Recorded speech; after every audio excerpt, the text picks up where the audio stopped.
Hurricane Sandy slams the East Coast.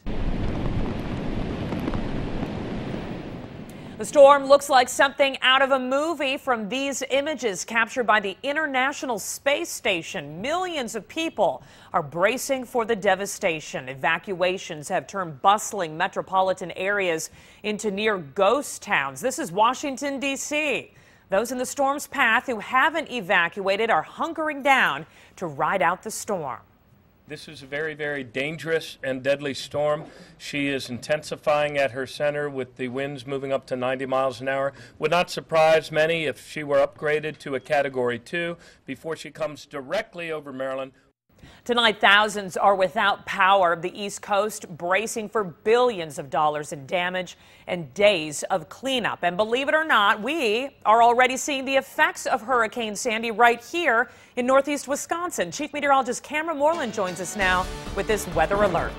That's right, Stacy. Winds were actually increasing across northeast Wisconsin today thanks to Sandy, and that trend will continue. And for that reason, the National Weather Service has issued a wind advisory for Door County for late tonight into early Halloween. We've got wind advisories here from far northeast Wisconsin all the way to the Atlantic seaboard, including numerous high wind warnings thanks to Sandy, which continues to push off towards the west-northwest, coming on shore right now between Cape May and Atlantic City. You can see the high clouds pushing into eastern Wisconsin as well. So a wind advisory means that the potential is there for winds gusting over 50 miles per hour across Door County. Elsewhere tomorrow, sustained winds at 20 to 30 miles per hour with gusts over 40 miles per hour. That'll continue into early Wednesday morning. We could be looking at power outages and some tree damage from those gusty winds. Stacy?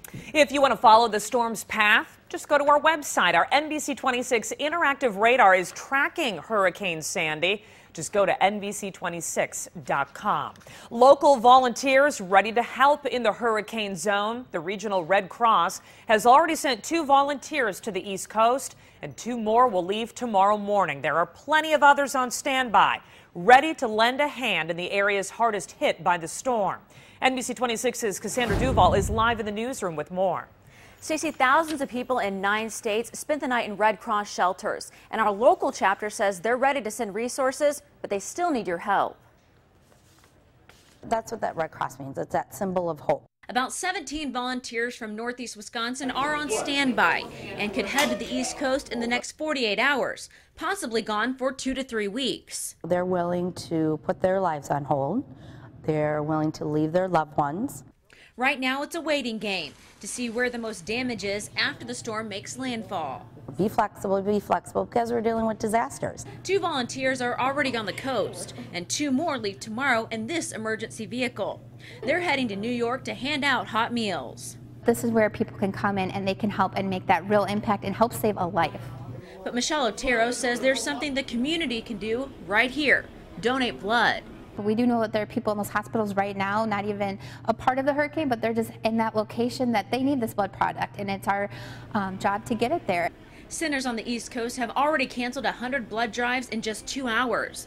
Now this Wisconsin location is sending the vital resource. In the midst of this chaos and destruction, that there's people out there that care for them. And whether it's being a volunteer or donating blood or money, the Red Cross says they're just trying to do their part for those affected by the storm.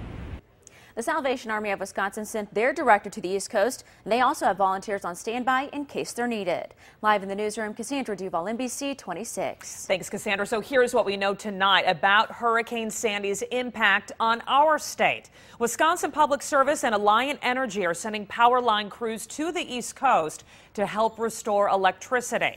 Governor Walker has called on Wisconsin National Guard troops to be ready to assist the affected areas. And the SS Badger, which runs between Ludington, Michigan and Manitowoc, has canceled its trips across Lake Michigan tomorrow due to high winds from Hurricane Sandy.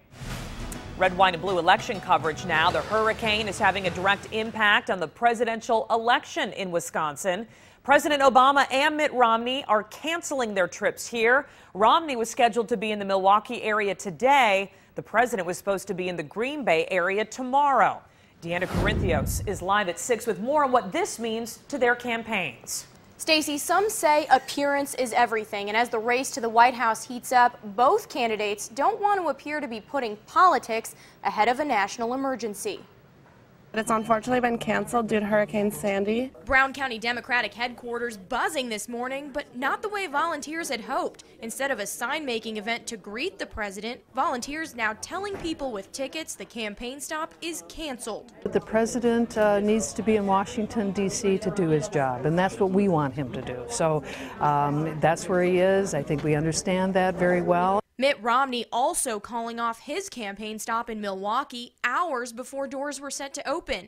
The Romney campaign office says the decision is out of sensitivity to those in the hurricane's path. It's a common sense thing. I think he's off the road, and I think it's a smart thing. Political experts say the hurricane will change the candidate's campaign style, especially Mitt Romney's. He's going to have to sort of modify his campaign style because he can't come out as an attack dog against the president when he's in the White House trying to, be the head of the emergency response. As for the president, experts say right now it's too early to tell if Sandy will help or hurt him. It all depends on how he handles the situation in the next 7 days. The storm is also affecting early voting. In some East Coast states like Maryland, early voting has been canceled today and tomorrow. Deandra Corinthios, NBC 26.